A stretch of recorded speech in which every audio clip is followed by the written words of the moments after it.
Bom dia, gente. Deixa eu colocar aqui o relógio para eu não me perder demais. Ontem eu não apresentei para vocês a nossa família, então eu queria mostrar aqui para vocês a nossa preciosa família, e essa foto já está desatualizada, né? Então eu estou aí no centro.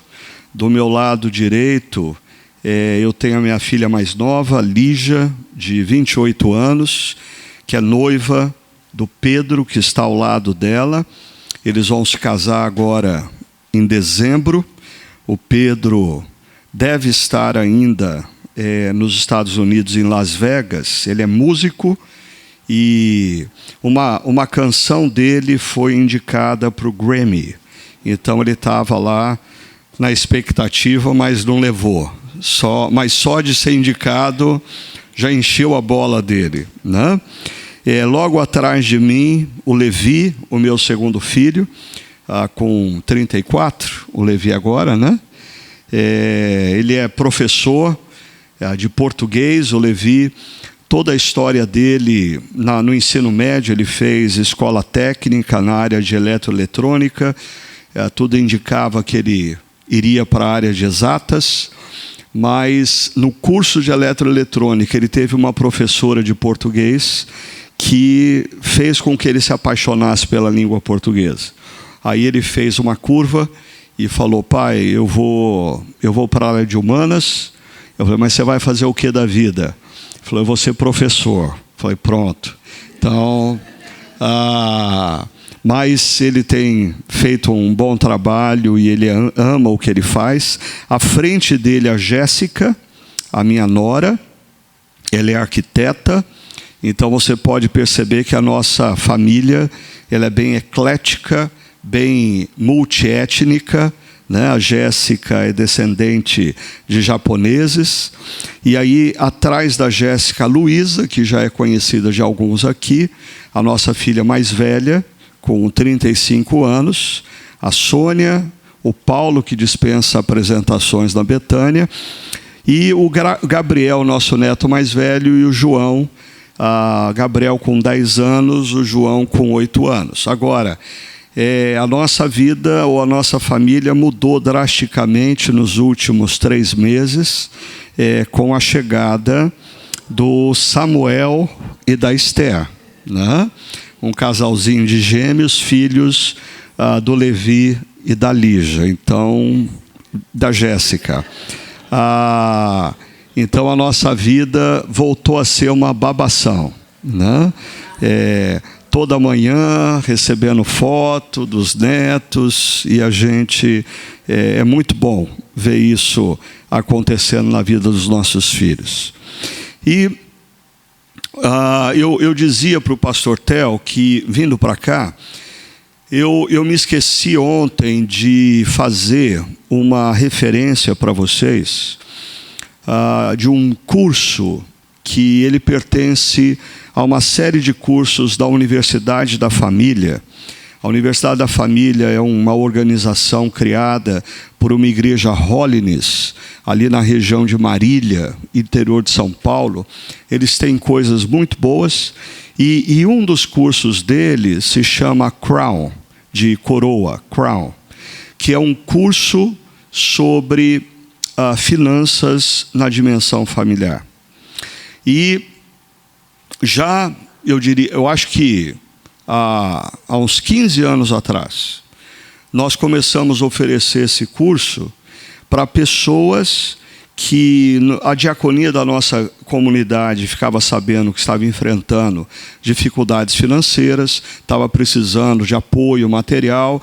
Então, nós colocamos esse curso como uma condição.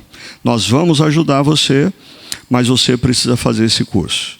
Porque a gente entendia que quando você lida com pessoas da classe baixa, média baixa, sim, existem dificuldades decorrentes de não se ter, de fato, o necessário para viver. Mas na maioria das vezes, quando a gente lida com um problema financeiro, de famílias da classe média para cima, o problema financeiro é decorrente de má administração. É decorrente de gastar mais do que se faz mês a mês. Então, nós instituímos o Crown como um curso que todos deveriam fazer, aqueles que recebem ajuda. Mas a coisa foi crescendo e as turmas foram aumentando. Eu acho que hoje nós devemos ter todo semestre 3, 4 turmas com cerca de 25 pessoas, que são, acho que, 14 lições. E eu dizia para o pastor Theo que hoje eu fico abismado de ouvir, às vezes, de um empresário ou de um CEO de uma empresa da nossa igreja, ele dizer: comecei a fazer o Crown, que coisa fantástica, assim, está sendo revolucionário na minha vida. E eu fico pensando, o sujeito, ele administra uma empresa, mas ele descobriu que não sabe administrar a sua casa, a sua própria casa. Então, uma dica para vocês nessa área das finanças. Mas hoje, pela manhã, nós vamos conversar sobre esse tema leve, simples e solto. A ditadura dos filhos. E a ditadura dos filhos, ela está diretamente relacionada à ausência de limites. Existem ciclos na história. E, por exemplo, talvez aqueles que são próximos da minha geração foram educados por pais muito duros. Assim, eu apanhei muito, literalmente, eu apanhei muito. Mas eu fiz por merecer, na maioria das vezes. O meu pai, ele nasceu na roça. O pai dele era um homem muito simples, semi-analfabeto, e meu pai não tinha todo o conhecimento que hoje eu tenho. Ele deu o seu melhor, mas o seu melhor passava por essa linha dura. E a minha mãe não ficava muito atrás. Mas eu me lembro, a crise na minha mãe, o dia eu devia já ter uns 11, 12 anos de idade, e ela levantou o chinelo havaiana para o meu lado, e eu pensei comigo: hoje eu não vou apanhar. E eu segurei a mão da minha mãe, e minha mãe não conseguiu me bater. Ela ficou furiosa. Ali se instalou uma crise, né? Mas aí o perigo, a geração seguinte é a teoria da vara de bambu. A gente vai para o outro extremo. Não, de jeito nenhum. Meus filhos, eu não vou fazer isso com os meus filhos, eu não quero que os meus filhos passem pelo que eu passei. E você cai no outro extremo. E o que nós estamos vivendo hoje na nossa sociedade é algo muito sério, muito sério.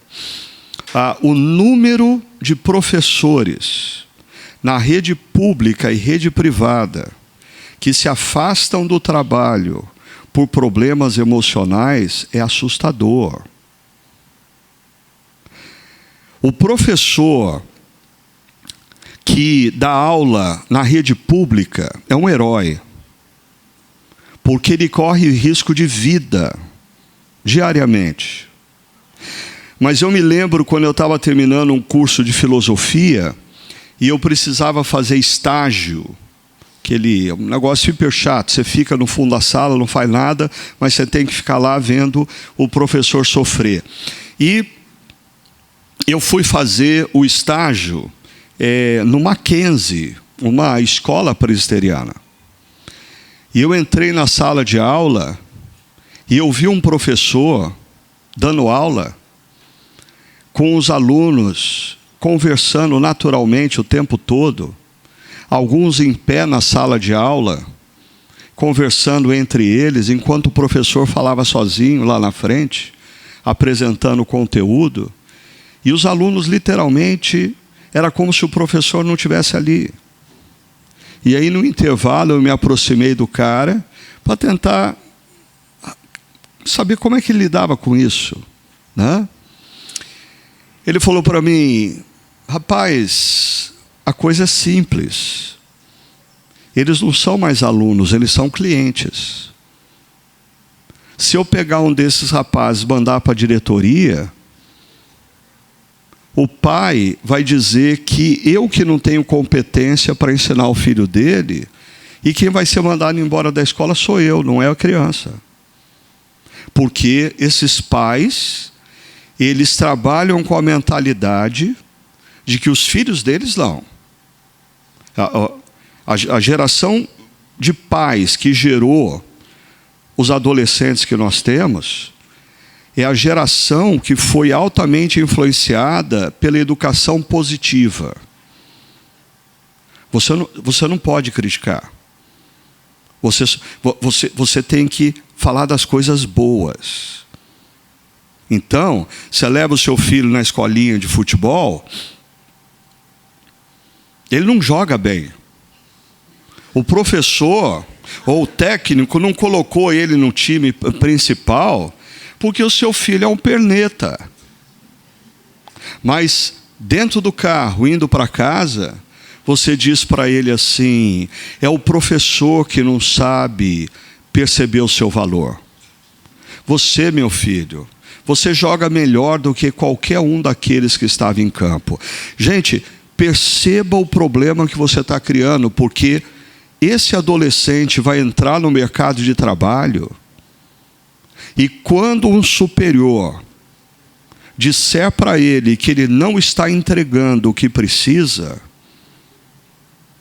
ele vai dizer: o problema é o meu superior, porque o meu pai disse que eu sou bom.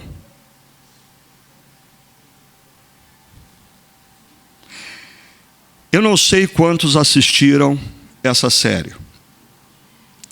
Se não assistiu por falta de coragem, deixa de ser covarde e assiste. Se você ainda não tem filhos, melhor para você, porque você pode perceber o perigo com antecedência. Se você tem filhos pequenos, urgente, assista essa série A2. Se você tem filhos adolescentes, essa série vai fazer você orar mais. Essa série, ela fala de um adolescente que estava no epicentro de um assassinato. E ela levanta alguns questionamentos muito sérios. Primeiro, o uso das redes sociais por adolescentes. Segundo, o nosso modelo de ensino nas escolas. Terceiro, a falsa concepção dos pais de que porque o seu filho está em casa, no quarto, ele está seguro. É interessante que depois eu e Sônia começamos a ver uma outra série da Apple TV, e é um dos nossos hobbies, assistimos séries juntos, né? A Defesa de Jacob. E essa série passou desapercebida, mas ela foi lançada 5 anos antes dessa minissérie da Netflix, Adolescência. E ela é baseada num livro de William Leyden, na qual um adolescente é o principal suspeito pela morte do amigo de escola. Quando, pelo menos, não aqui, porque vocês trabalham muito bem com algumas coisas, mas o povo lá da minha igreja, não. Quando todo mundo estava em crise, por causa dessas séries indicadas do púlpito, emerge em maio desse ano uma notícia muito mais próxima de nós. Uma estudante de 14 anos é morta por colega dentro do colégio particular em Minas Gerais. Porque enquanto a gente está vendo a coisa acontecer em série de TV, a gente diz, isso é uma ficção. Isso aconteceu na Inglaterra. Não, isso aconteceu nos Estados Unidos. Mas, de repente, vem a notícia de que aconteceu em Minas Gerais. E 2 semanas depois, uma outra reportagem dizia que a morte de estudante atacada por colega na sala de aula em Minas Gerais foi planejada e motivada por inveja. A fala da criança que assassinou a outra ela simbolizava a alegria que eu não tinha. Simples assim. Ela tinha uma alegria que eu não tinha. Qual a solução? Eu mato.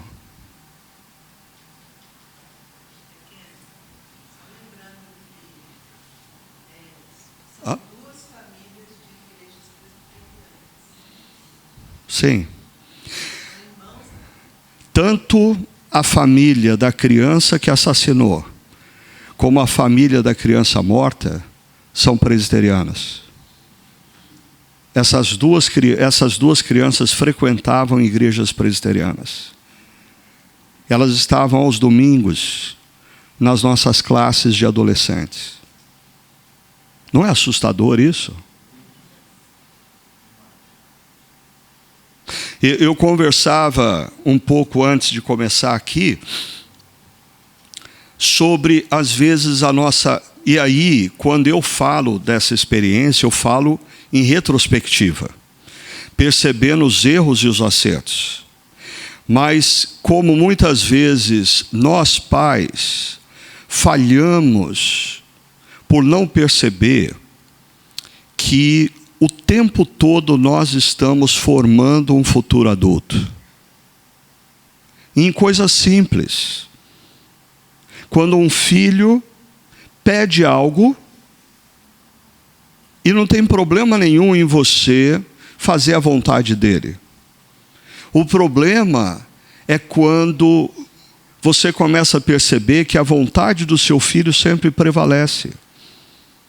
E que ele sempre consegue fazer você fazer o que ele quer que você faça. Você está formando um adulto que não sabe ouvir não. E ele talvez venha a namorar com uma moça, se apaixonar por ela, mas um dia essa moça diz, eu não gosto de você, eu não quero continuar a relação. E sabe o que ele faz? Ele mata a moça. O que está por detrás de tanta violência que nós temos ouvido, uma geração que não sabe lidar com a frustração. E eles não sabem lidar com a frustração porque os seus pais foram engolidos por uma filosofia de educação positiva, na qual a palavra não faz parte. E às vezes me assusta como cristãos, gente assim que está na igreja há muitos anos, não tem senso crítico para perceber que determinadas filosofias, determinadas linhas psicológicas, determinadas linhas pedagógicas não são condizentes com a cosmovisão cristã. Falta-nos cosmovisão cristã. E aí você coloca o seu filho numa escola que tem uma pedagogia, uma linha pedagógica que não é condizente com a cosmovisão cristã. E você coloca o seu filho num processo terapêutico de uma linha terapêutica que não é condizente com a cosmovisão cristã. E você começa a aumentar na mente e no coração do seu filho pressupostos não cristãos, e você tem um adolescente secularizado, porque ele trabalha com categorias que nada tem a ver com a espiritualidade cristã. Passou esse ano pelo Brasil esse psicólogo social, Jonathan Haidt, e ele escreveu esse livro, A Geração Ansiosa. O Gabriel disse que leu recentemente esse livro, né? E esse sujeito, ele não é cristão, mas ele tem pontuado algumas coisas muito sérias, tentando entender o que está acontecendo com a geração dos adolescentes. Veja só, ele diz: ao longo da história, o padrão sempre foi encontrarmos entre pessoas mais jovens um índice de felicidade maior do que entre pessoas de meia idade e terceira idade. Ou seja, ao longo da história, adolescentes e jovens sempre foram mais felizes do que gente de meia idade e gente velha. No entanto, nas últimas 2 décadas, perceba, desde o avanço da conectividade e a criação das redes sociais, este padrão foi radicalmente invertido, e esta é uma realidade mundial. Eu queria voltar a insistir com você numa coisa: redes sociais não são neutras. Redes sociais possuem uma ideologia por detrás. Não, mas eu só uso para determinadas coisas. Eu queria que você, como pai, antes de você querer estabelecer regras e normas para os seus futuros filhos, você reavaliasse o tempo que você passa em redes sociais. Porque, como a gente disse ontem, os filhos aprendem mais pelo que eles veem do que pelos escutam. E não são poucas as vezes que eu estou numa sala de estar de uma família e eu percebo as crianças rodando, o pai olhando para a tela e a mãe olhando para a tela. É assustador quando você está esperando um voo no aeroporto, você perceber que por horas uma família está sentada, às vezes, de frente, na mesa de um restaurante. Marido de um lado olhando para o celular, esposa do outro lado olhando para o celular. E para os filhos não incomodarem, a gente dá um iPad para cada um.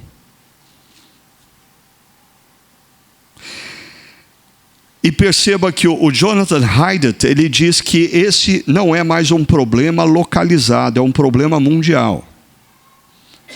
Esta mudança passa a ser mais perceptível a partir de 2012. Não apenas as pesquisas passam a apontar essa mudança, mas veja, o padrão comportamental relacionado a casos de automutilação, de violência, de suicídio entre adolescentes. Deixa eu trazer para a nossa realidade. Folha de São Paulo, maio de 2024. Registro de ansiedade entre crianças e jovens supera os de adulto pela primeira vez no Brasil. Esse ano, nós tivemos o acampamento dos nossos adolescentes, a gente faz todo ano, 150 adolescentes juntos. A gente precisa ter uma estrutura colossal para cuidar de 150 adolescentes com esse perfil. E uma das coisas que nós aprendemos e desenvolvemos é, cada adolescente que vai, o pai precisa preencher uma ficha médica. Quais são os problemas de saúde do seu filho, alergias e medicação que ele toma? Porque se acontecer qualquer problema, um médico tem a ficha médica do adolescente ali. Sabe o que foi assustador para a gente? Percebeu a quantidade de adolescentes que já tomam ansiolíticos.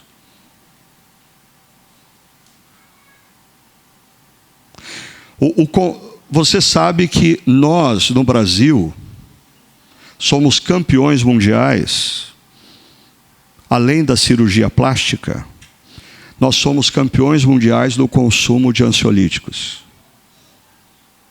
Em lugar nenhum do mundo se consome tanto ansiolítico como no Brasil. E para mim, isso é decorrente de uma disfunção da nossa parte. Tristeza não é depressão. Você acordar triste e passar alguns dias triste é altamente normal. A tristeza faz parte da vida. As coisas não aconteceram do jeito que você queria no emprego. Você está triste. Você recebeu uma notícia que um irmão seu foi diagnosticado de câncer. Você está triste. Tristeza faz parte da vida. Mas nós estamos vivendo um momento que nós somos avessos a qualquer tipo de dor. Então, começou a dar uma dorzinha de cabeça, a gente toma um analgésico. Começou a dar uma dorzinha na lombar, eu não vou nem querer saber o que é. Dá-lhe um analgésico mais forte. Passei 3, 4 dias triste, chorei. Eu estou precisando consultar um terapeuta, porque eu estou precisando de medicação. Ainda, a Folha diz, no caso do suicídio, de 2000 a 2021, cerca de 21 anos, há um aumento de 221% entre meninas e 110% entre meninos. Suicídio. Eu não sei aqui em Niterói, mas quando nós fazíamos essa série em Campinas, na mesma época, uma adolescente de um colégio de classe média alta da cidade, tirou a sua própria vida e vários dos adolescentes da igreja a conheciam. Atendimentos de depressão entre meninas tiveram uma alta de, olha só, 663%. E de 251% entre meninos. Eu espero que você esteja alarmado. Porque se você não está alarmado, é porque o seu antidepressivo está te deixando apático. Porque se você é um pai normal, ou se você pretende ter filho, esses números, o resultado emocional ao ver esses números é de preocupação. Olha só, voltando a Jonathan Haidt, as redes sociais aumentaram a pressão social sobre os adolescentes. A principal fonte de influência em suas vidas não são mais os pais, avós e professores, mas influenciadores e algoritmos programados para induzi-los à dependência ao vício. Eu não sei quanto você, mas toda semana eu vejo reportagens de influenciadores que foram presos. Foram presos porque estavam envolvidos em jogos ilegais, foram presos porque estavam envolvidos em prostituição infantil, foram presos porque dirigiam o seu carro importado em alta velocidade, bêbado, e tirou a vida de pessoas. São esses caras que estão influenciando os nossos adolescentes.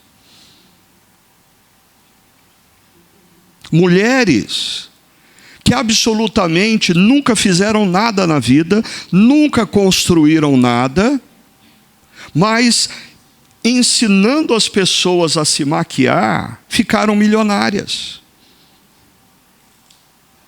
Induzindo a uma vaidade vazia.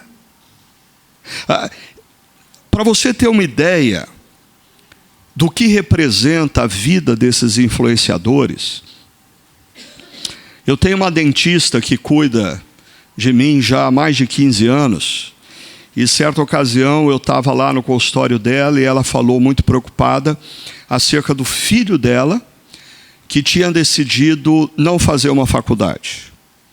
E assim, eles são de uma família que tem recursos. E aí ela falou, mas por que você não quer fazer faculdade? Ele disse, não tem necessidade de fazer faculdade, eu vou aprender com o meu primo a trabalhar como influenciador. Quem é o primo desse menino? Um jovem de 20 anos que transmite jogos de cassinos de Las Vegas, mostrando para as pessoas como jogar, dando dicas para as pessoas como jogar, e oferece para as pessoas que estão na live um código para eles entrarem no cassino online e jogarem no cassino online. Quando as pessoas colocam aquele código, assim, tudo que a pessoa apostar, aquele jovem influenciador tem uma porcentagem. Quer a pessoa ganhe, quer a pessoa perca. Sabe quanto esse rapaz, na época da conversa, fazia por mês? Sabe qual era o salário dele por mês? 20 anos de idade. R$800 mil por mês. O filho dela disse, por que eu vou fazer faculdade? Esse jovem de 20 anos de idade tinha comprado uma Lamborghini e deixado na casa do vô, lá em Orlando. Como convencer um jovem que ele precisa fazer faculdade? Sem falar nas jovens que também não fazem pouco dinheiro. Agora, o que eu estou querendo dizer é que essa afirmação do Jonathan Haidt não são mais os pais, nem avós, nem professores que influenciam. São os influenciadores e os algoritmos. Os algoritmos. Enquanto nas meninas a pressão se estabelece pela comparação associada ao padrão estético de beleza, nos meninos o problema é a dopamina que gera vícios. A dopamina é um neurotransmissor ligado à motivação e senso de recompensa. O sucesso da pornografia, de videogames e jogos de azar tem por base única e tão somente a dopamina. Então, se o ambiente que gera mais dano nas meninas são as redes sociais, o elemento que gera mais danos nos meninos são os videogames. E prova disso que às vezes tem menino de 30, 35 anos de idade que ainda passa horas na frente do videogame.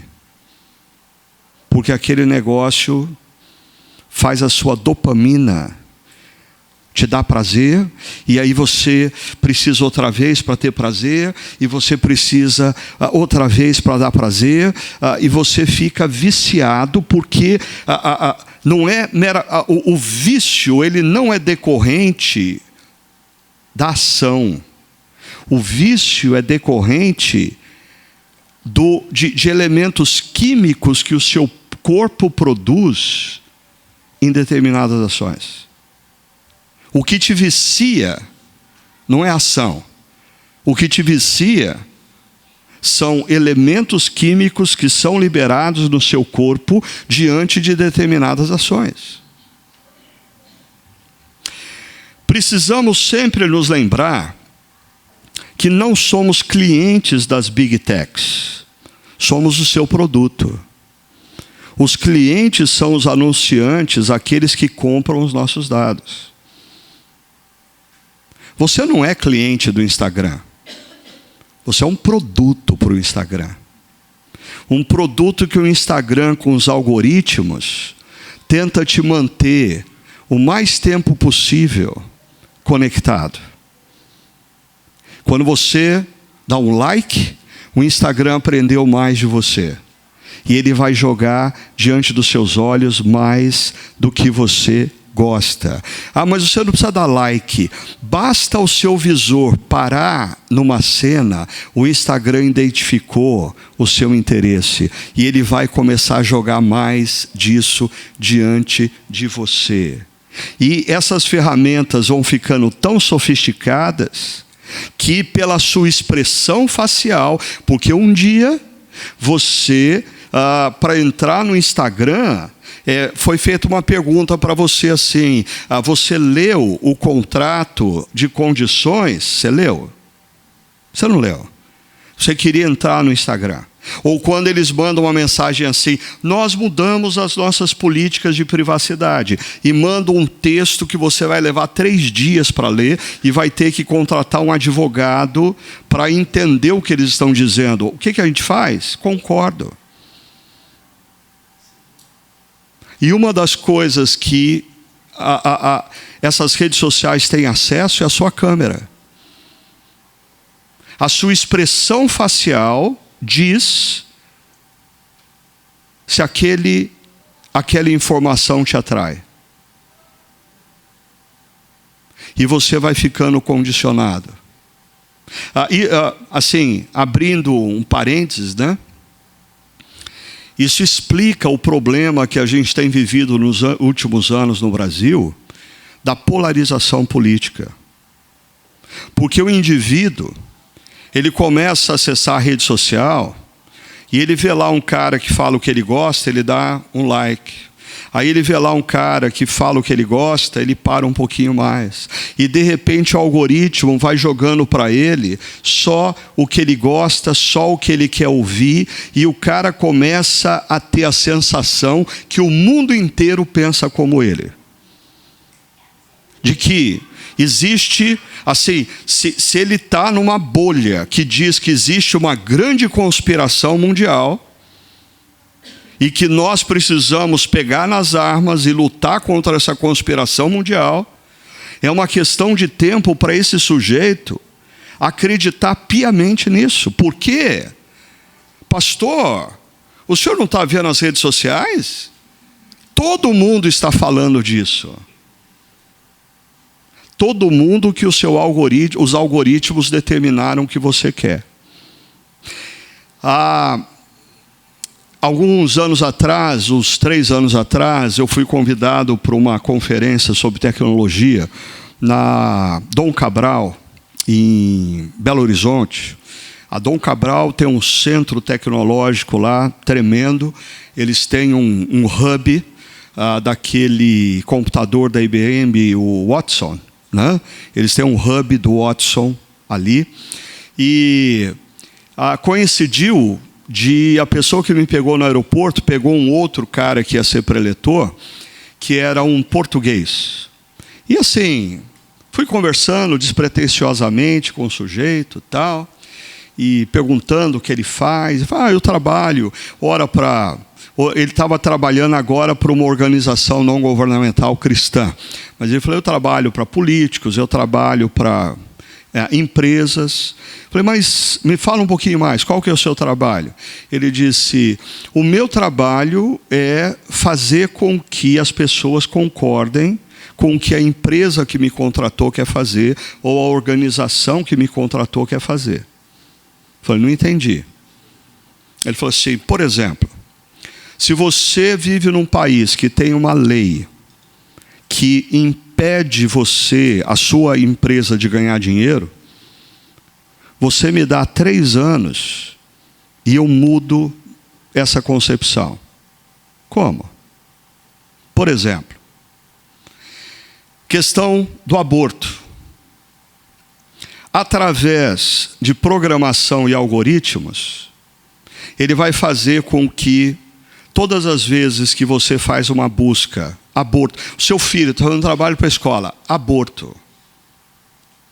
As 3 primeiras páginas do Google vão apresentar teses, reportagens e textos a favor do aborto. Ninguém, quando faz uma pesquisa, principalmente estudante, adolescente, vai mais do que 3 páginas no Google. E gradativamente, ao longo do tempo, o que esse adolescente começa a pensar: eu não sei por que os meus pais, que são cristãos, são contra o aborto. Todo mundo no mundo é a favor do aborto e é uma coisa tão natural. E você mudou a cultura. Você mudou a cultura. Quais são as consequências disso tudo para os adolescentes? Primeiro, a perda da capacidade de concentração. Nós estamos diante de um problema sério. Essa geração de adolescentes não vai conseguir frequentar uma igreja como a minha, onde o pastor fala muito, uma pregação de 50, 60 minutos, porque assim, deu 10 minutos, eles estão entediados. Ainda, perda da capacidade de compreensão na leitura. Isso é um dano que alguns especialistas questionam se ele vai ser reparável. Porque a humanidade, ela cresceu da tradição verbal, né, para a tradição escrita, e aí nós transferimos os conceitos em imagens. A logosfera, perdão, a logosfera é a da palavra verbal, grafosfera é da escrita, videosfera é da imagem. O problema é que a imagem dispensa a escrita, e aí o que ocupa maior espaço na sua compreensão é a imagem, e não o que você lê. E aí, quando você dá um texto sem imagem, se torna difícil compreender o texto. Baixa habilidade nas interações sociais. Está faltando um S. Eu e Sônia já conversamos sobre isso. Por exemplo, um dos nossos netos, ele é mais chegado em videogame, e para nós é nítido quando ele passa um pouco mais de tempo no videogame, como ele se torna mais irritadiço, como ele se torna assim mais reativo. E às vezes, quando ele quer jogar videogame, a incapacidade dele de ficar na roda e participar da conversa, porque ele quer, eu estou precisando de dopamina. Aumento da irritabilidade e senso de frustração. E o que é mais terrível? Baixo nível de empatia. Nós estamos diante de uma geração incapaz de sentir a dor do outro. Porque se mata com tanta frieza? Porque não se sente dor.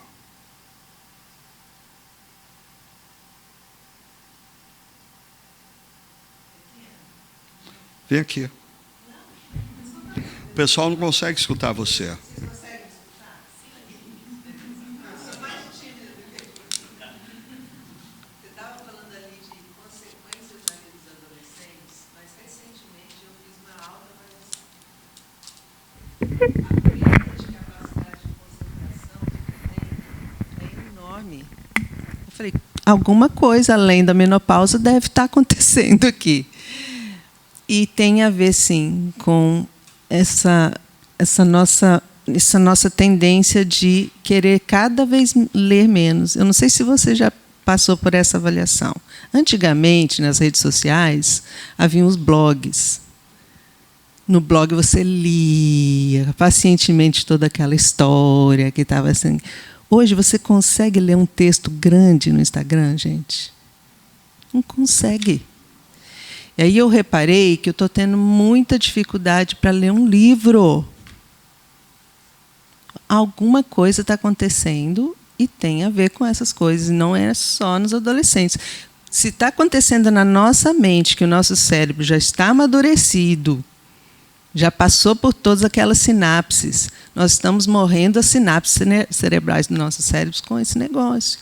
Que dirá um adolescente que não tem formação. Gente, a adolescência vai até os 25 anos de idade. Até os 25, a formação do cérebro pré-frontal. E a questão da empatia está totalmente ligada com o cérebro pré-frontal, a formação do cérebro ali no pré-frontal. O adolescente, ele não sente empatia por natureza, porque ele não tem essa formação sináptica. E ele está sendo formatado para ser um adulto totalmente não empático, porque não está formando as sinapses. Então, é mais perigoso do que a gente possa imaginar. E quando você fala da não empatia, né? Por exemplo, jogos de videogame, aonde você ganha se você matar mais gente. E no meio das inúmeras pessoas que você tem que matar, que são os bandidos, tem alguns que não são bandidos. No começo você mata e diz, ai, matei a pessoa errada. Depois você começa a achar que faz parte do cálculo. Assim, não dá para você poupar inocentes. Sendo que vocês já viram aonde essa história vai parar. Hã? Hã? Tem efeito colateral. Tem efeito colateral. Hã? A sexualidade.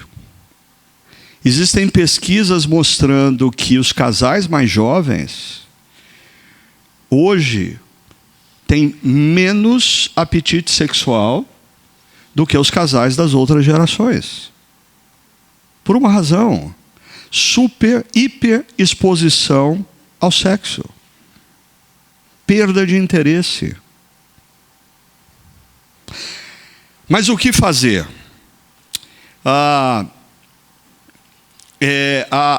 Hillary Clinton, quando então primeira-dama dos Estados Unidos, ela foi fazer uma visita à África e ela voltou com uma lição que se tornou assim icônica. Ela disse: olhando para a África, eu aprendi que nós precisamos de uma vila inteira para educar uma criança. O iluminismo, com a sua falácia, diz para a gente: bota uma criança numa sala de aula e o professor despeja conteúdo na cabeça dele, e se ele fizer a prova respondendo tudo certinho, ele foi formado. Não, não foi formado. E essa imagem que a Hillary Clinton trouxe para os Estados Unidos, nós precisamos de uma tribo inteira, de uma vila inteira para educar uma criança, porque ela percebeu que numa vila africana, aonde quer que a criança esteja, seja qual for a casa que ela está, a regra é a mesma. E na comunidade africana, se a criança está na sua casa, você é responsável pela formação dela, quer ela seja seu filho ou não. Todos da tribo são responsáveis pela educação da criança. E é interessante porque esse movimento gerado por essa fala do Jonathan Haidt gerou algumas coisas. As duas primeiras, principalmente. Na Inglaterra, eles têm uma comunidade chamada Smartphone Free Childhood. Nos Estados Unidos, Wait Until 80, que é a oitava, Great. Né? No Brasil, existe o movimento Desconecta. São movimentos de pais que começam a se unir para discutir políticas públicas, para influenciar as escolas dos seus filhos e até mesmo na sua rede de amizade estabelecerem princípios comuns que, por exemplo, se o seu filho estiver na casa de uma outra pessoa da igreja, ele vai ter um reforço, que é perceber que naquela casa as regras são iguais à casa deles. Eu chamo essa não é a ideia de Jonathan Haidt, mas igreja como família estendida. Uma vez eu estava falando numa conferência e estava no painel eu, o Luiz Saião e um historiador cristão chamado Justo Gonzalez. E o debate era sobre família pós-moderna. E eu e o Saião, nós estávamos conversando sobre família. E o Justo Gonzalez interrompeu dizendo assim: olha, me desculpem, mas sempre que vocês estão falando de família bíblica, vocês usam a expressão marido, mulher e filhos. Essa não é a família bíblica. Essa é a família moderna. A família papai, mamãe, filho e filhinha não é bíblico, é moderna. A mentalidade de alguns jovens casais de que eu me casei e agora nós vamos viver longe dos nossos pais, só eu, o meu marido, eu, a minha esposa e meus filhos, não é bíblico. Essa é a mentalidade moderna. Só para vocês entenderem, a mentalidade de família pós-moderna é a família mosaico, aonde o sujeito teve 3 esposas, 2 filhos com cada uma. A atual esposa teve 2 casamentos, 1 filho em cada um, e vira um mosaico. Na maioria das vezes, quando nas igrejas a gente vai fazer série sobre família, a gente faz como pressuposto papai, mamãe, filhinho e filhinha, que não é família bíblica, é família moderna. Quando a maioria da igreja já está vivendo no contexto da família mosaico. Mas aí o Justo Gonzalez, ele colocou essas coisas, e ele falou: a família bíblica é uma comunidade de 70, 80 pessoas que moram no mesmo terreno, pai, filhos casam, vão ficando por ali, avós estão por ali, tios estão por ali, e eles se interagem. E ele disse: sabe qual que é a vantagem da família bíblica sobre a família moderna? A família moderna, quando a figura masculina falha, o desastre é total. Quando a figura feminina falha, o desastre é total. Na família bíblica, quando o pai falha, o avô ainda é uma imagem masculina sadia. Ou o tio ainda é uma imagem masculina sadia. Ou o irmão mais velho ainda é uma imagem masculina sadia. Parte do drama que nós estamos vivendo hoje é decorrente da modernidade. Essa família hermeticamente fechada, papai, mamãe e filhinhos. E quando um falha, os danos na vida da geração seguintes são irreparáveis. Agora, quando o Justo Gonzalez colocou isso, eu reagi dizendo: mas como nós podemos viver esse princípio da família estendida? Ele falou: na igreja. A igreja tem que ser essa família estendida. Eu tenho mulheres da minha igreja que os maridos as abandonaram. Elas estão criando filhos sozinhas. E quando eu vejo o filho de uma dessas irmãs, eu sei da minha responsabilidade de assumir a figura masculina na vida dessa criança. E mostrar para ele que ele não precisa ter medo de se tornar um homem adulto. Que existe uma outra possibilidade que não a que o pai dele tomou. Meninas, fruto de casamentos que não deram certo, como elas precisam na comunidade cristã de mulheres maduras, que tirem delas o medo de amar um homem e construir uma família com um homem, porque a imagem que elas têm de homem é a pior possível. Nem preciso falar que a crise relacionada à homoafetividade que nós vivemos, não totalmente, mas em parte, é grandemente decorrente desse modelo nuclear que nós ensinamos por muitos anos como bíblico, mas ele é cultural, ele é moderno. E quando a figura masculina falha, ou a figura feminina falha, os danos são drásticos. E nós estamos colhendo, em parte, não na totalidade, essa crise que a sociedade está vivendo. Você percebe que muitas vezes por detrás da homoafetividade existe uma deformidade com a figura masculina paterna, ou uma deformidade com a figura feminina materna.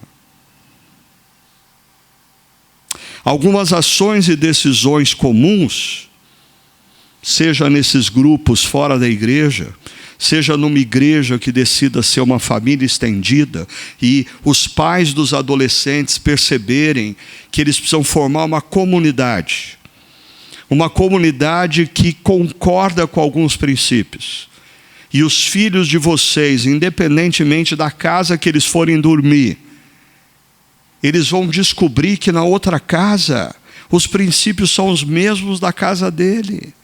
Porque muitas vezes o adolescente, ele diz, o problema são meus pais, porque o pai do meu amigo da escola deixa.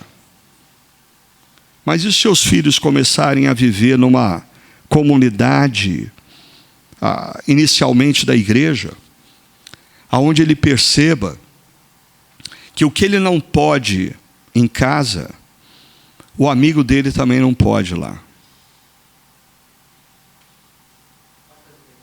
Claro.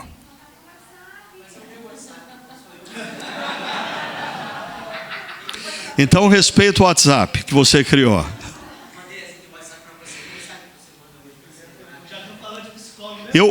Eu só termino essa tela e a gente abre para perguntas. Então, algumas decisões comuns, né? Não celulares até os 14 anos de idade. E eu tenho pais na minha igreja, pessoas com bom poder aquisitivo. Um deles tem 5 filhos. E ele fala, Ricardo, assim, a pressão é grande, porque a minha menina mais velha vem e diz, todas as minhas amigas da escola já têm celular, por que só eu não posso ter? Não mídia social antes dos 16 anos. Na Austrália, isso é lei. É lei. Na Inglaterra, depois desse filme, essa série Adolescência, o parlamento inglês instituiu como lei. Até porque um pouco da questão técnica que a Sônia estava trazendo para a gente, né? Dentro da maturação dos adolescentes, eles não possuem ainda mecanismos para lidar com o senso de comparação forte que as redes sociais trazem. Eles não possuem mecanismos para isso. E é por isso que o dano é tão grande. E detalhe, as grandes empresas, as Big Techs, sabem disso. Tanto elas sabem que você já deve ter ouvido falar que, por exemplo, o cara por detrás do Facebook ou do Instagram, os filhos deles não têm redes sociais. Escolas sem celulares. Eu não sei aqui no Rio de Janeiro, em São Paulo, depois de todas essas coisas, se instituiu, mas assim, infelizmente, o problema no nosso país não é estabelecer regras. O problema no nosso país é supervisão. Então, assim, se estabelece uma regra, você entra numa escola hoje, ninguém obedece à regra e todo mundo faz de conta que não está vendo o que está acontecendo, né? E aumento de atividades interativas e sociais. Um ministério de adolescentes numa igreja, no mundo atual, precisa conceber a necessidade de levar as crianças para o ambiente externo. Assim, eu, pelo menos na igreja, a atividade de adolescentes se reúne para cantar música e ouvir palestra, volta para casa. Se reúne para cantar música e ouvir palestra. Nós precisamos ser mais criativos nesse processo. Nós precisamos fazer os adolescentes, nos seus retiros, nas suas atividades, descobrirem o que eles nunca tiveram na vida. Eu tenho um ritual com os meus netos. Todas as vezes, ou todo final de semana que eles estão na nossa casa, quase sempre, no sábado de manhã, nós pegamos as bicicletas e a gente vai andar numa área do condomínio de bicicleta. Depois da bicicleta, a gente deixa elas num canto, a gente vai para o campo de futebol e a gente vai jogar um pouco de futebol. E depois do futebol, tem um pequeno mercado dentro do condomínio. Nós vamos até o mercado, onde cada um pega uma bebida e a gente senta na calçada e a gente vai bater um papo. Ritual. E é um momento precioso. Ontem eu terminei falando sobre os rituais. Aquele meu amigo que diz que a memória mais presente que ele tem do pai é que todo sábado de manhã o pai o levava até a feira para comer um pastel. Isso vai gerar uma saúde emocional, isso vai gerar uma sabedoria na vida, que os amigos ao seu redor vão começar a se questionar. De onde vem a tua sabedoria? E aí a gente ganha o direito de compartilhar a nossa fé. E na criação de filhos, eu diria para vocês, sem medo de errar, que os pais do lado de fora da igreja, eles estão desesperados. Eles não têm alternativas. E talvez também nós, como cristãos, devemos gastar menos tempo com a igreja. Isso é arriscado dizer, né? E encararmos que nós somos um povo para os de fora. A igreja, Dietrich Bonhoeffer, a igreja só é igreja quando é para os de fora. Então, pais cristãos precisam participar mais ativamente, sim, das reuniões de pais e mestres das escolas e reivindicar algumas coisas. Pais cristãos precisam fazer parte da diretoria da escola e tentar mudar algumas coisas. 2 semanas atrás, eu estava na Espanha com um grupo de missionários e plantadores de igreja de diversos países ali da Europa, e era a época de Halloween. E um missionário contava como ele marcou uma reunião com a diretora da escola para questioná-la por que da festa de Halloween na cultura espanhola, e ainda, mas por que pode Halloween e não pode Natal? Por que Natal não pode? E em diálogo com a diretora teve que concordar com ele que o patamar não estava justo. E se a escola ia ter Halloween, tinha que ter Natal também. Aí um membro da nossa igreja, que hoje é executivo, ele é executivo de uma empresa de café. E ele cuida da planta dessa empresa na Malásia. E ele instituiu a festa de Natal na empresa. Mas aí os muçulmanos disseram: se existe Natal, tem que ter Ramadã também aqui. E ele teve que, como cristão, dizer: é justo. É justo. Eu não estou instituindo uma teocracia na empresa. Nós vivemos num mundo pluralista. O que nós defendemos não é que todo mundo tem que fazer do jeito que a gente acha certo. O que a gente defende é que nós temos o direito de fazer o que a gente acha certo e nós queremos ser respeitados também.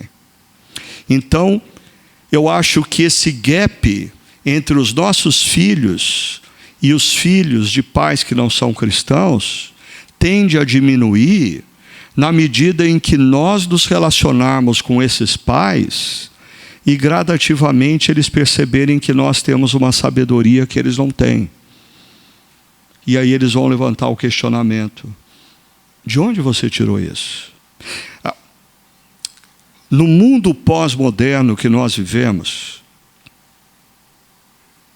é praticamente impossível você evangelizar uma pessoa de primeira, abordando e falando do Evangelho. No mundo pós-moderno, você primeiro precisa conquistar o direito, eu diria um pouquinho mais, o desejo da pessoa te ouvir. Não é direito, é o desejo da pessoa te ouvir. E como você conquista esse desejo da pessoa em te ouvir? Tendo uma vida que manifesta valores sábios. E uma hora alguém vai perguntar para você: me diz, de onde você tirou tanta sabedoria? E aí é a hora que eu tenho o direito de manifestar a vida em Jesus para essa pessoa. Quais são as outras perguntas que nós temos? As fáceis eu vou responder, as difíceis eu deixo para o pastor Theo depois. Eu tenho duas coisas para falar. Uma experiência que eu vivi há muitos anos atrás, sou professora de matemática, já fui de várias escolas particulares em Niterói, e passei por uma experiência terrível. Meu carro foi navalhado, né?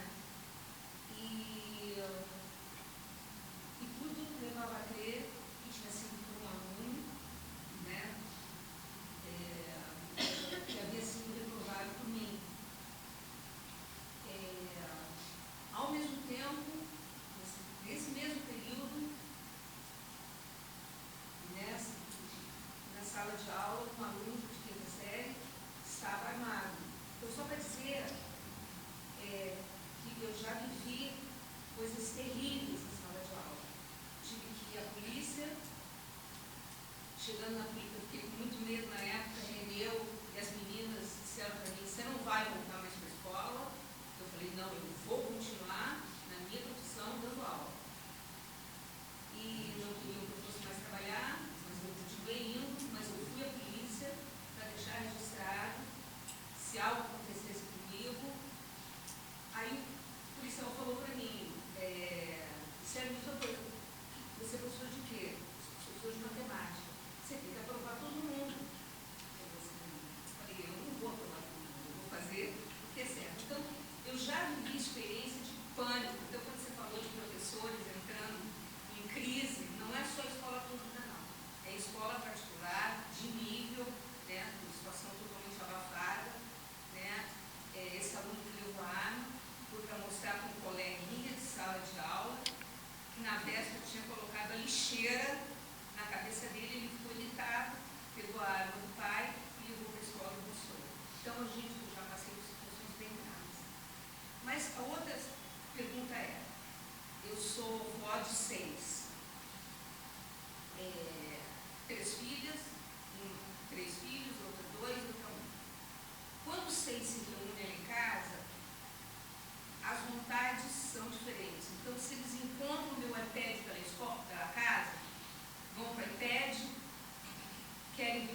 encontra o celular, quer ir no celular, tem a sala, quer ir no filme. E a posição dos pais, muitas vezes, é diferente. E eu e Reneu, a gente fica numa situação estreita, de assim, o que fazer? A minha casa tem piscina, mas não quero ir para a piscina. Tem um condomínio que tem verde, então eu não quero. Então, às vezes, fica muito difícil. A minha pergunta é para você, Ricardo, como que a gente lida com a voz? Qual é o nosso limite? Você falou coisas maravilhosas de avós, quer deixar memórias. Eu também quero deixar memórias, né? Os 6. Eles são uma escadinha, assim, tem a Sara que vai fazer 13, é a mais velha, mas assim, vai de 7, né? De 6 até 12 anos. Então, eu não quero ser aquela chata assim, então você pode, você não pode, então um quer e um reclama, você não deixa nada. Então, como é difícil ser avó também.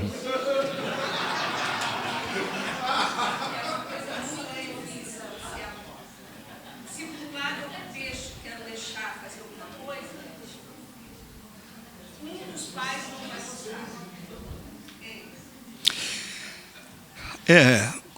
Eu acho que assim, na analogia, da mesma maneira como os problemas que um professor numa sala de aula enfrenta, a origem deles é a relação com os pais.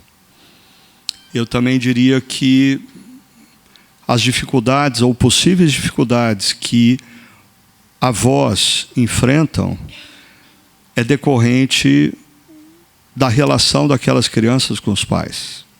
Né?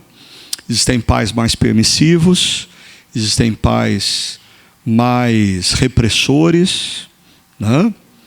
Agora, pelo menos eu acho que a maneira como eu e Sônia temos procurado, a gente não tem tanta experiência, a gente tem 2 netos que já se relacionam, né? E 2 que só mamam. Né? Então, esses 2 que só mamam, eles são adoráveis. Assim, né? A gente não tem nenhuma crise com eles. Né? Agora, um princípio que a gente tem é que nós não vamos intervir na educação que os pais estão dando. Então, se nós estamos numa reunião familiar e um dos netos começou a fazer crise porque quer ir para o videogame, e ele insiste, até que se cede. Eu e Sônia, a gente olha, mas a gente fica quieto. A gente não vai falar nada. Existem coisas que a gente olha e, pela experiência de vida, a gente pensa, não vai dar certo. Mas a gente não vai falar.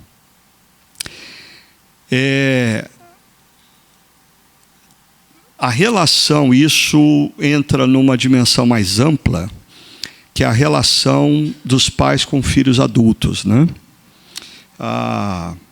Eu vou tentar antecipar matéria, porque eu nem sei se eu vou conseguir chegar lá, mas eu gosto disso, porque quando a pergunta traz o conteúdo, eu sei que eu estou falando de alguma coisa que interessa a vocês. É terrível falar de algo que você não sabe se está indo ao encontro das necessidades, né?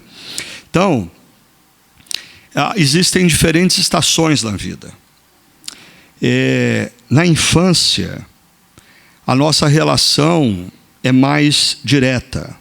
Nós somos responsáveis em ensinar e corrigir. Ensinar e corrigir. São 2 dimensões, ou ensinar e disciplinar. Aí, quando entra na adolescência, essa relação muda. Porque na adolescência não funciona mais a disciplina. Funciona mais a restrição. Você vai passar uma semana sem videogame. Você vai ficar uma semana sem ir para a casa dos seus amigos.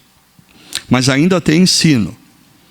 Aí, quando entra na juventude, muda outra vez. A relação não é mais de eu disse, você vai ter que obedecer. Bons tempos esse. Às vezes eu tenho saudade da infância dos meus filhos, porque o meu trabalho era pegá-los e colocar no colo e dizer, você não vai sair daqui. E o problema estava resolvido. O problema é que eles crescem. E quando eles crescem, você não tem mais direito ou condição de fazer isso. E aí entra uma relação mais de mentoria e confiança. Confiança de que o que você semeou vai frutificar. Confiança de que o que você semeou vai estar presente na vida deles. E aí chega na vida adulta. E a vida adulta você perde completamente qualquer espaço mais diretivo. Com o filho adulto, você não diz o que ele tem que fazer. Ai de você se você disser isso. Sim, com o filho adulto, você espera ele perguntar. Se ele perguntar, eu vou falar. Se ele não perguntar... Sim, eu estou vendo os meus filhos adultos tomando decisões, fazendo determinadas coisas. Eu não vou dizer para eles, filho, você pensou bem nisso aí? Não, eu vou ficar na minha. Se em algum momento ele disser, pai, o que você acha? Mesmo assim, eu vou com muito cuidado. Porque se eu for com pressa, eu perco tudo no primeiro minuto. Se ele perceber que eu quero influenciá-lo, eu perdi a chance. Então eu tenho que começar. Ele me pergunta, o que você acha disso? Eu tenho que começar assim, bom filho, existem diferentes perspectivas desse problema, né? Existe essa, existe essa, existe essa. Qual delas você acha que você tomou? Qual delas você acha que teria sido melhor? E se lá no final ele não chegou à conclusão que eu quero, eu vou dizer, filho, assim, na minha opinião, com 38 anos de casamento, 60 de vida, eu acho que a perspectiva correta é essa. Saio de campo. É mais ou menos esse gráfico. A influência dos pais na relação com os filhos é intensa na infância. Por isso que, se o seu filho te chama para brincar, aproveita, porque ele não vai te chamar para brincar depois de uma idade. Se o teu filho diz, eu quero passar o dia com você, mamãe, aproveita, porque vai chegar um tempo que ela vai querer passar o dia com todas as amigas, menos com você. Por sinal, ela vai pedir para você levá-la até um determinado ponto e deixá-la um quarteirão antes, porque ela não quer que as amigas vejam que a mãe levou. Você saiu do esquema. Então, infância, muita influência. Adolescência, ainda alguma, mas o seu filho começa a procurar heróis do lado de fora da família. Aí a importância de o seu filho estar conectado a uma igreja e nessa igreja ter um líder no ministério de adolescentes saudável. E para mim, o líder do ministério de adolescente, para mim não, para o Dr. Eugene Peterson, que já faleceu, ele conta a história de um pastor que mandou uma carta para ele dizendo, a igreja quer que eu trabalhe com adolescentes, mas eu já sou casado, eu tenho filhos, eu não tenho mais o jeito de adolescente, eu não me visto como adolescente, eu não falo como adolescente. Ele diz, então é esse o pastor que os adolescentes estão precisando. Eles não precisam de ter à frente deles um adolescente. Eles precisam ter à frente deles uma pessoa que diga para eles, vocês não precisam ter medo da vida adulta. Vem, cresçam, casem-se, tenham filhos, é bom. Então, o adolescente precisa de referência externa. Os pais deixam de ser referência. Na juventude diminui ainda mais, até que chega na vida adulta. Como eu disse, você tem que torcer para você ser ponto de referência. Mas voltando aqui, o que o pai de filhos adultos fazem, é orar. A gente resgata a confiança de que a oração funciona. Sim. Quantas vezes eu não acordo de madrugada e eu penso em um dos meus filhos e eu digo: Senhor, protege, esteja ao redor, livra de todo o mal, porque eu não tenho mais o poder de, assim, dizer para essa filha ou esse filho: você vai ficar em casa dentro do quarto. Então eu tenho que confiar que Deus é um pai melhor do que eu fui e do que eu serei.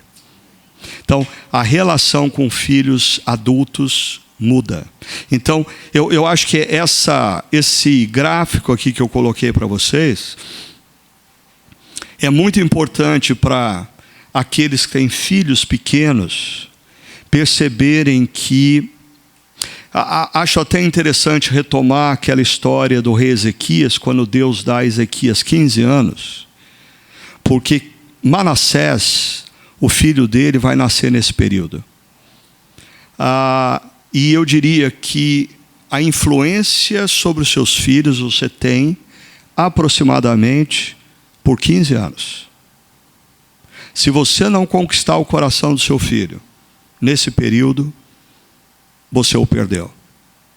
É mais ou menos assim: a criança e o início da adolescência, eles estão com o coração escancarado para você, dizendo: pai, mãe, vem, pai, mãe, vem.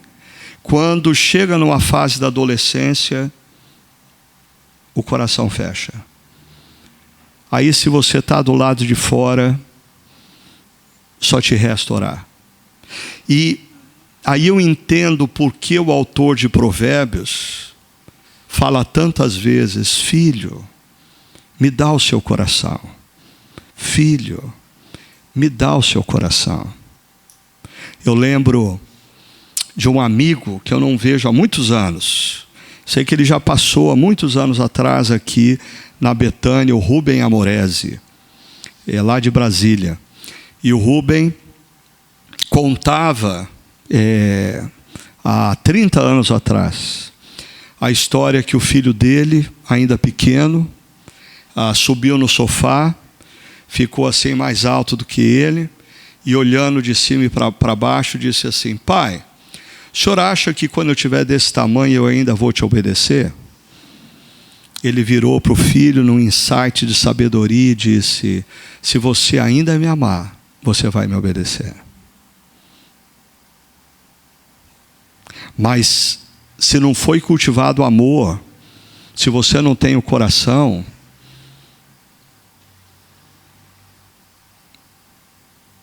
acabou a relação. Então esse gráfico mostra a importância de vocês investirem no tempo com os filhos. E aqueles que os filhos já estão em outra fase, perceber que a relação mudou. Não adianta você querer, na vida adulta, ter a postura que você tinha quando eles eram crianças. Não vai funcionar. Isso só vai afastar mais os filhos. Ainda pensando na pergunta dela, eu acho que uma das coisas que tem funcionado um pouquinho, a gente tem pouca experiência com uma voz, na verdade, mas ter intencionalidade nesse tempo só de avós com o neto. Essas viagens que a gente faz com os netos, aí a gente resgata muita coisa, porque eles agora estão totalmente sob nossa responsabilidade. Os pais têm autoridade para gente. E aí, nesse período, a gente tem chance de fazer, sabe, uma reengenharia na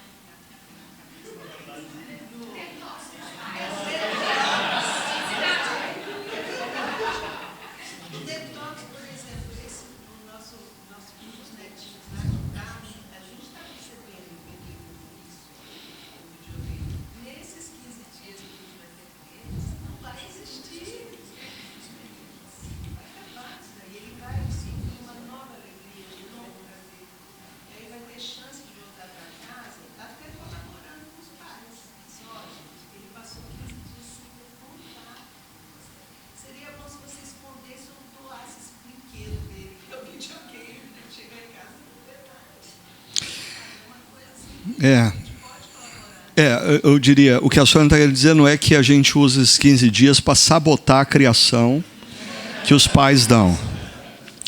Eu acho que a grande surpresa desses 15 dias, a grande surpresa é que eles são bem diferentes quando estão sozinhos do que quando eles estão com os pais. Essa é a grande descoberta.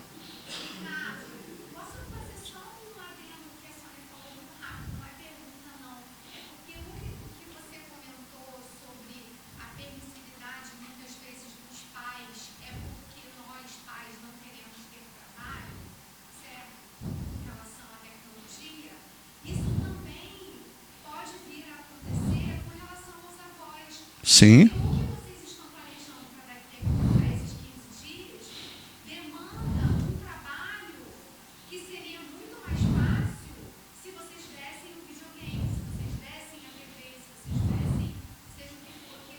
Uhum.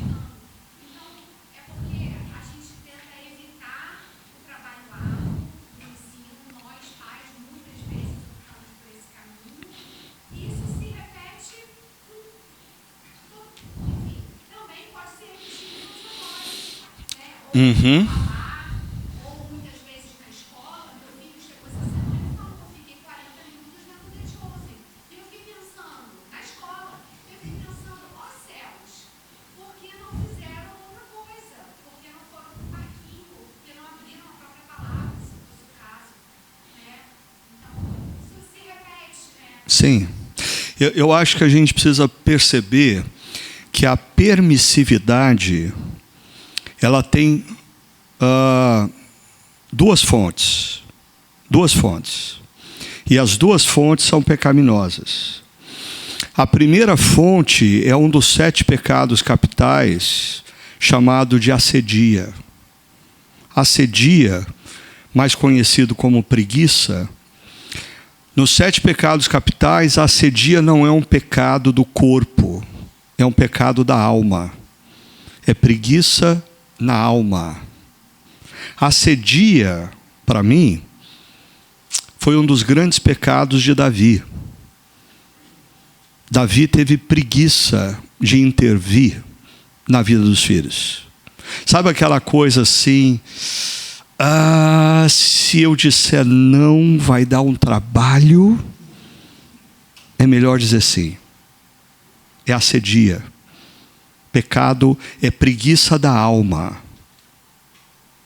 Dizer não dá mais trabalho do que dizer sim. Mas uma segunda motivação para a assedia, que também é pecaminosa, é a idolatria. Não dos filhos. A idolatria da sua própria imagem. Eu quero ser amado. Eu quero ser amado. Eu quero que os meus filhos me amem. E Deus não te deu filhos para eles te amarem.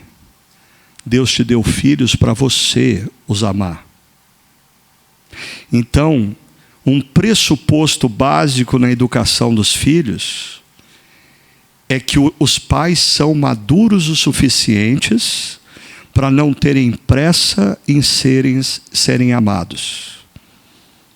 Mas muitas vezes essa não é a verdade. E a pressa em ser amado gera permissividade.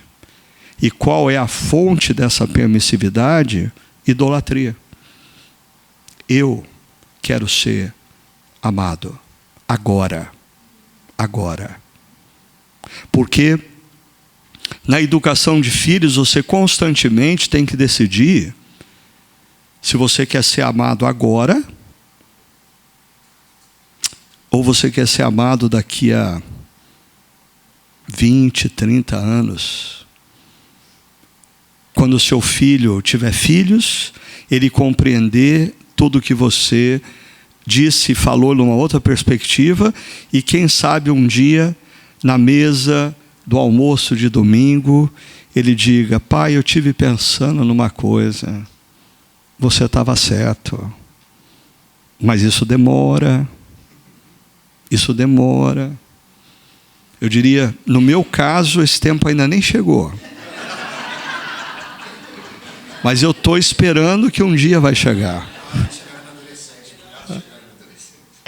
Até porque a Sônia falou algo que a adolescência dura. A adolescência física, ela vai até os 25 anos. Existem ainda transições ocorrendo. Mas eu acho que, da mesma maneira como a expectativa de vida aumentou, a nossa forma de viver, ela também estendeu a adolescência. Então, eu percebo nos meus filhos, eu acho que nenhum deles viveu assim, a crise da adolescência, como a gente conhece, de rebeldia, de não chegar lá, tal. Nessa fase típica aí dos 15 aos 18 anos, foi relativamente tranquilo. Mas eu vi na vida deles esse sentimento mais tarde, aos 20 e poucos anos de idade. Então, está tudo se estendendo. A adolescência dura mais, isso faz com que a maturidade também demore para vir. O tempo de vida aumenta, e eu costumo dizer para aqueles que envelhecem, né, que envelhecer não é uma opção. Envelhecer, a gente vai envelhecer, não adianta você ficar fazendo academia, puxar a pele para cá, para cima, para baixo, tal, não adianta. Assim, envelhecer não é uma opção. Agora, amadurecer é. Então, maturidade, ela é fruto de decisões do coração. Para mim, o meu maior pavor não é envelhecer. O meu maior pavor é o envelhecer sem sabedoria. Porque quando a gente envelhece, a única coisa que sobra é sabedoria. E se você não a tiver... Agora, sabedoria, segundo a palavra de Deus, você adquire desde a juventude, vivendo a partir dos princípios e valores do Senhor. Mais perguntas? Para dar uma organizada com relação a 50, o Léo tem a pergunta dele, e tem mais duas para o WhatsApp que eu falo logo depois do Léo e a gente vai para o almoço. Então você vai fazer as perguntas e a gente não vai responder. Porque a gente tem 10 minutos. Então vamos deixar o Léo fazer a pergunta rapidinho, ver se a gente consegue responder antes do almoço.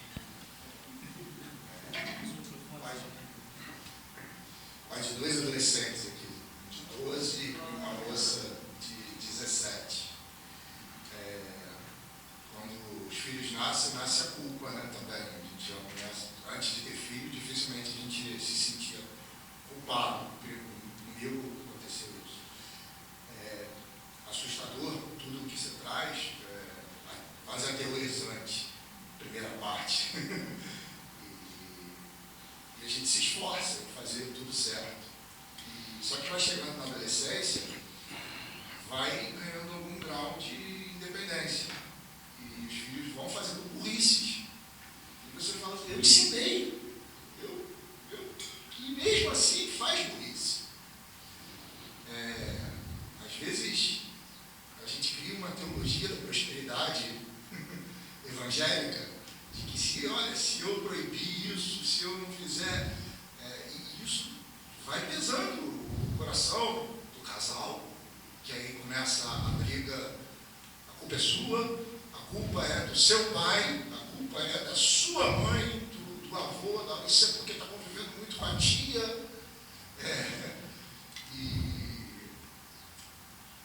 E tem a coisa de querer blindar os filhos do erro. Nessa coisa do mundo, de a gente quer criar filhos perfeitos. Eu acho que ninguém quer criar um filho para errar. Mas, pelo menos mulheres, com filhos hoje vão errar. Eles vão falhar. Como a gente lida com isso? Quando eles começam a falhar. E, invariavelmente, é sobre isso que eu queria. Eu me lembro de uma cena de um dos filmes do Senhor dos Anéis, aonde um rei, ele é tomado por um espírito maligno, ele fica tempos sem consciência, e quando ele retoma a consciência, ele descobre que o filho dele havia morrido. E ele vai para o túmulo do filho dele, e ele usa uma expressão: filho, os teus erros são os meus erros. Os teus erros são os meus erros. Então, existe uma dimensão sim, de que nós precisamos perceber, e eu acho que a adolescência ainda dá tempo. Na vida adulta já não dá mais. De que os erros dos filhos revelam lacunas que nós deixamos. E ainda há tempo de um diálogo, de muito amor, de muito carinho, e colocar um pouquinho, é como se fosse uma construção, você percebe que ali tem uma fenda. Na adolescência ainda dá para você derramar um pouco de concreto ali, para tentar minimizar essa fenda. Na vida adulta não dá mais. Na vida adulta você olha o filho errando, e eu disse, uma dimensão, não é a totalidade. Em algumas vezes você olha o filho errando e diz, só é reflexo do que eu sou. Só é reflexo da maneira como eu lidei. Né? E aí, pais precisam lidar muito bem com a graça de Deus. Porque o redentor dos nossos filhos não somos nós, é Jesus. Não adianta você dizer, mas se eu tivesse feito certo. Não, se você tivesse feito tudo certo, o seu filho e a sua filhinha, tão fofinhos quando nascem, continuariam sendo pecadores, desconectados do Deus Criador, e por isso eles iam se dar mal. Então, eu acho que é importante quando você fala sobre perfeição. A nossa missão não é criar filhos perfeitos. A nossa missão é levar os nossos filhos a compreenderem quem é Jesus. Porque muitos dos problemas que os nossos filhos enfrentam, como adolescentes, como jovens ou adultos, é porque eles não se renderam ao Evangelho. E aí a gente fica tentando consertar a vida dos filhos quando não tem conserto. Então é um perigo nós pais. Eu não estou dizendo aqui que a gente não deve ensinar os princípios cristãos e tal, mas é um perigo muito grande nós pais, entrando na adolescência e juventude, achar que a nossa missão é consertar a vida dos nossos filhos. Deixa eu dizer uma coisa, a vida dos nossos filhos não tem conserto. Não tem conserto. Eles precisam do Evangelho. Não adianta você falar para o seu, conseguir fazer com que o seu filho não ande mais com aquele indivíduo, não faça determinadas coisas, não ande em determinados lugares e só vá para outros lugares. Se ele não tiver o Evangelho, ele está perdido. Ele é o irmão mais velho do filho pródigo. Está dentro da casa do pai e está mais perdido do que o filho rebelde. Então é importante a gente ter isso em mente. A missão não é criar filhos perfeitos.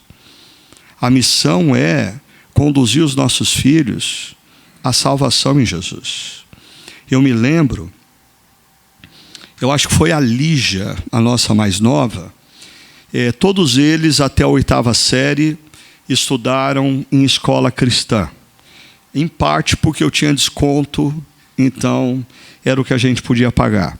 Aí, no ensino médio, nós jogamos eles na piscina. Está na hora de agora aprender a viver a vida. E, por exemplo, a Luísa, ela entrou aos 18 anos de idade numa universidade altamente doida. A área de comunicação da Unicamp, Midialogia. Mas assim, é a coisa de criar filhos para a Babilônia. Hoje a gente percebe que foi fundamental para a Luísa, ela, estando naquele ambiente, ainda morar em casa. Então ela voltava todo dia para casa. A nossa experiência com a filha mais nova não foi tão bem sucedida. Ela foi para uma universidade tão doida quanto, que é a ECA, da USP, área de comunicação, mas como ela passou na Unicamp e na USP, mas ela optou pela USP, porque ela disse, eu quero caminhar numa linha que a USP vai me dar melhor. E ela teve que morar fora de casa. Aí a gente percebeu que a influência da cultura da universidade foi muito mais forte nela do que a nossa influência. E a diferença das duas experiências foi, na minha concepção, a Luísa todo dia voltava para casa. E ela tinha um porto seguro. A Lígia, não. Ela era bombardeada na universidade, voltava e não tinha esse porto seguro. Né? Então, mas o que eu ia dizer sobre a Lígia é que quando ela estudava nessa escola cristã, ela fez uma prova de ensino religioso. E uma das perguntas era, quais são os 10 mandamentos? E ela respondeu direitinho. E aí a pergunta dizia assim, você cumpre os 10 mandamentos? E a resposta dela foi, quase todos. Eu só não cumpro o mandamento de sábado, porque o culto da minha igreja é domingo. Mas aí eu percebi uma coisa perigosa. A minha filha, ela acha que ela consegue se salvar. Ela não compreendeu ainda a necessidade da graça. Isso me abriu os olhos para a educação cristã das nossas crianças da igreja. Que nós nos preocupamos tanto em dizer para eles acerca quais são os valores cristãos, e aí a gente canta aquela musiquinha, cuidado olhinho com o que vê, cuidado boquinha. Você já pensou na teologia daquela música? Cuidado, hein? Cuidado com o que você faz. O Salvador Jesus está olhando para você, ó. Mas peraí, ele está olhando para quê? Para me salvar? Então, ao longo do processo da criação dos filhos, nós devemos semear no coração deles princípios e valores cristãos. Na adolescência, algumas das coisas geram em nós a oportunidade de perceber lacunas e trabalhar mais diretamente naquelas lacunas, mas o que eles precisam, a nossa missão não é criá-los para a perfeição, é criá-los para compreenderem que eles precisam de um Redentor. E esse Redentor não sou eu. Mamães, escutem bem isso. Vocês não são as redentoras. Assim, às vezes a mãe passa a vida inteira querendo ser a redentora dos filhos. Não. Os seus filhos precisam de um outro Redentor, que é Jesus. Então a gente tem que ter essa compreensão. E graça. Os filhos precisam de graça e os pais precisam de graça também. Deixa eu só terminar essa resposta com algo relacionado à parábola do filho pródigo. Para mim, aquele pai é altamente sábio. Quando o filho diz, eu te considero morto, eu não quero nada seu a não ser o dinheiro.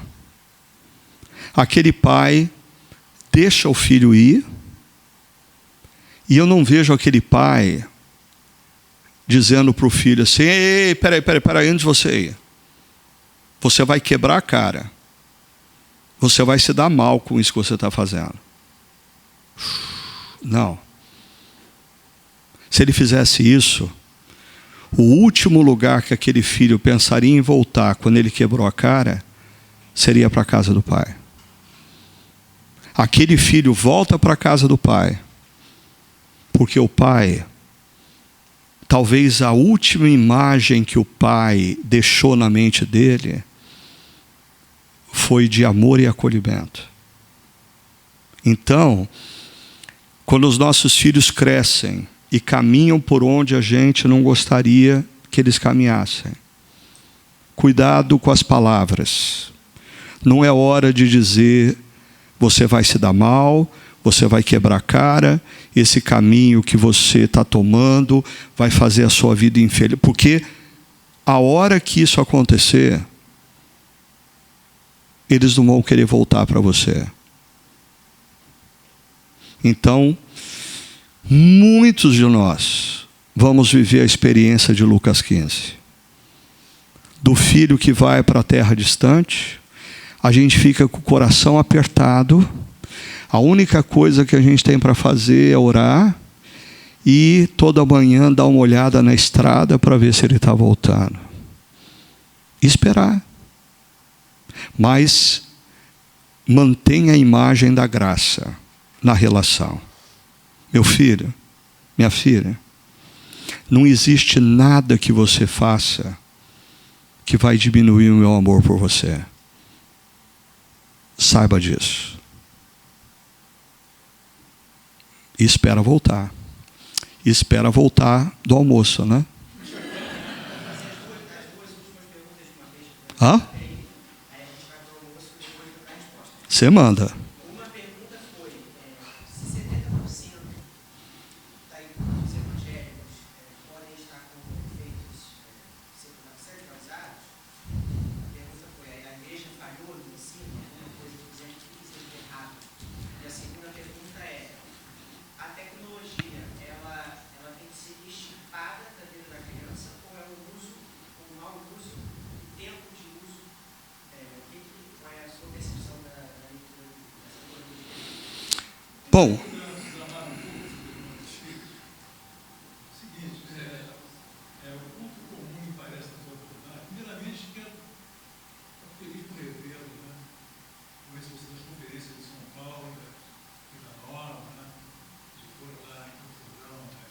uhum.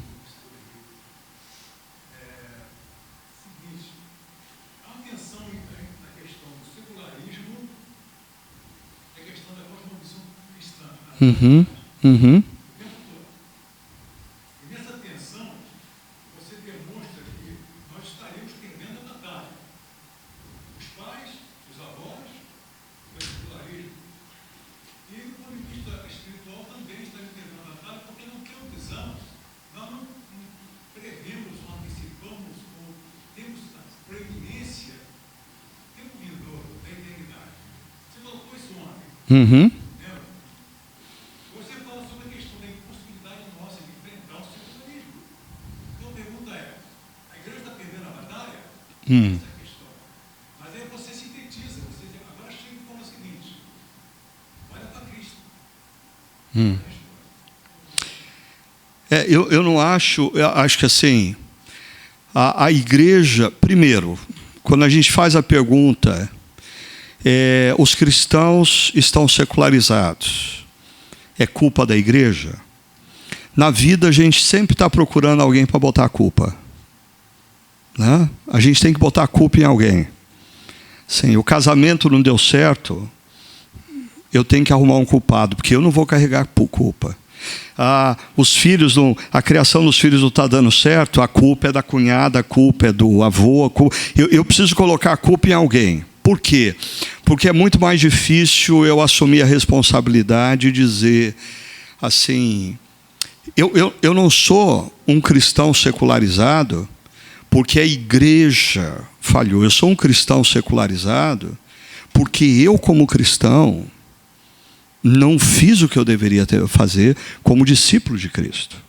É verdade que eu acho que nós somos fruto no Brasil, por exemplo, mesmo sendo igreja presbiteriana, nós somos muito mais fruto de um movimento wesleyano de conversão individual do que de um movimento reformado. E isso faz uma grande diferença. Porque quando eu falo de cosmovisão, a gente está falando, o evangelho, ele não afeta simplesmente a minha vida e me garante a eternidade. O evangelho é um plano de Deus de redenção de todas as coisas. Jesus não está morrendo na cruz por mim. Jesus está morrendo na cruz pelo universo, e com isso eu não estou dizendo que eu sou universalista, mas porque Jesus, quando ressuscita no terceiro dia, e é chamado de a primícia da nova criação, isso significa que o fim da história entrou no meio da história. Quando Jesus ressuscita, Deus começou a nova criação. E todo aquele que compreende quem Jesus é e se rende ao seu amor, Deus começa uma nova criação nessa pessoa. Mas esse cristão precisava ter a visão de que Deus não está interessado na alma dele. Por sinal, esse conceito é grego, não é bíblico. Deus tem um projeto de restauração de todas as coisas. E nós estamos inseridos nesse projeto, inclusive da cultura que nos cerca. Então, se nós estamos enfrentando, a luta que nós estamos enfrentando é fruto de um evangelho que, quando as pessoas se convertiam, ela era tirada do que ela fazia. Eu me lembro que quando eu me converti, eu tinha uma banda de bossa nova, eu tocava em barzinho, tocava em festival. A primeira expressão que eu aprendi a falar para as pessoas é que eu não ia mais tocar em barzinho nem em festival, porque agora eu não era desse mundo. Agora perceba o que aconteceu na história. Os cristãos não entraram no mundo do cinema, os cristãos não entraram no mundo da música, porque todo músico bom, a gente trazia para tocar na banda da igreja e dizia para ele que ele não podia continuar tocando no mundo. E agora a cultura foi dominada pela cultura LGBT. Se vocês acompanharem, por exemplo, o brasileiro ou brasileira, não sei, que ganhou mais prêmios no Grammy Latino, é uma mulher trans. Por quê? Porque nós cristãos fomos ensinados que agora em Cristo nós precisamos ficar longe do mundo. E a gente está apanhando de 10-0 agora, porque a cultura foi dominada por pessoas que não têm a mentalidade cristã. Agora, como que nós vamos virar esse jogo? Aí eu vou falar um pouquinho à tarde para vocês.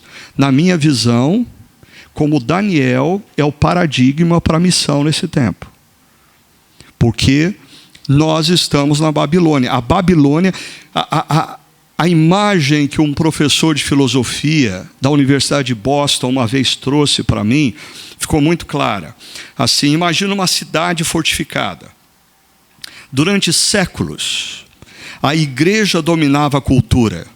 A igreja tinha influência na cultura. Todas as áreas da sociedade ouviam o que a igreja tinha a dizer. E nós achávamos, então, nesse momento, que o mal está do lado de fora dos muros. Só que, de repente, na calada da noite, o mal entrou pelas tubulações, conquistou a cidade, e quando a gente acordou, a gente estava do lado de fora do muro. Nós não temos mais a cidade. Nós estamos do lado de fora da cidade. Essa é a diferença de viver a fé em Judá. aonde a Torá prevalece, influencia a cultura, e agora viver a fé na Babilônia, aonde o centro da cultura não é a Torá, o centro da cultura é o humanismo.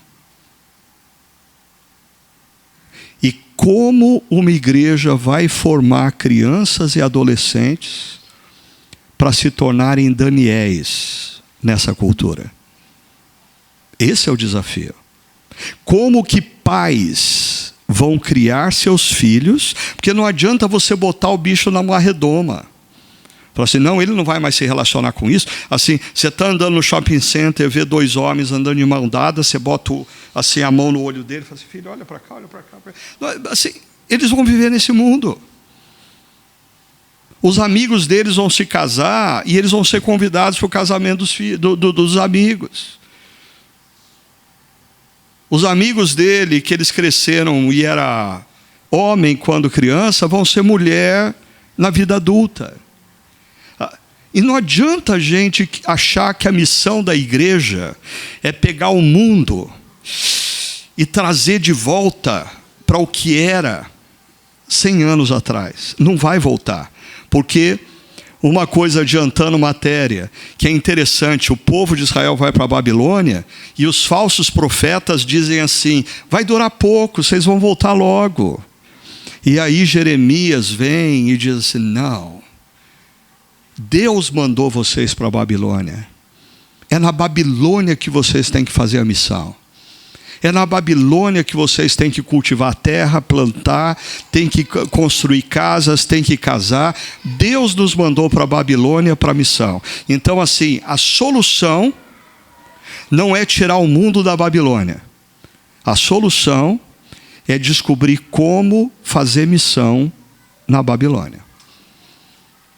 Mas isso a gente conversa à tarde, se você ainda tiver fôlego.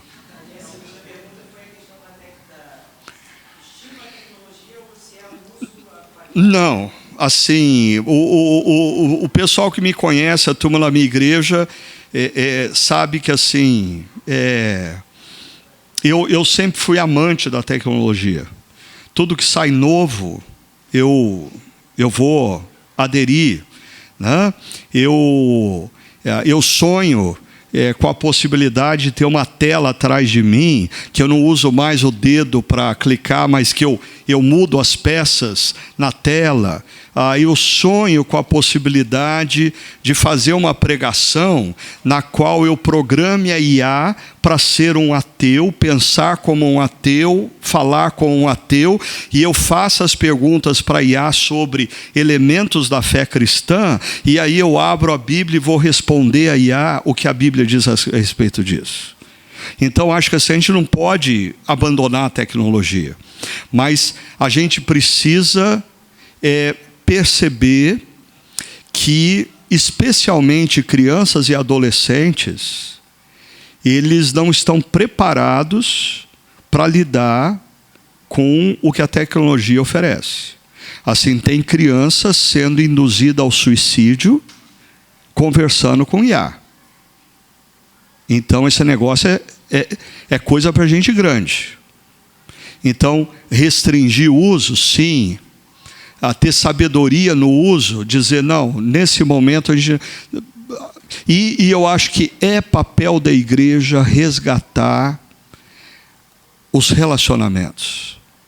E tem que começar pelas crianças. Tá bom?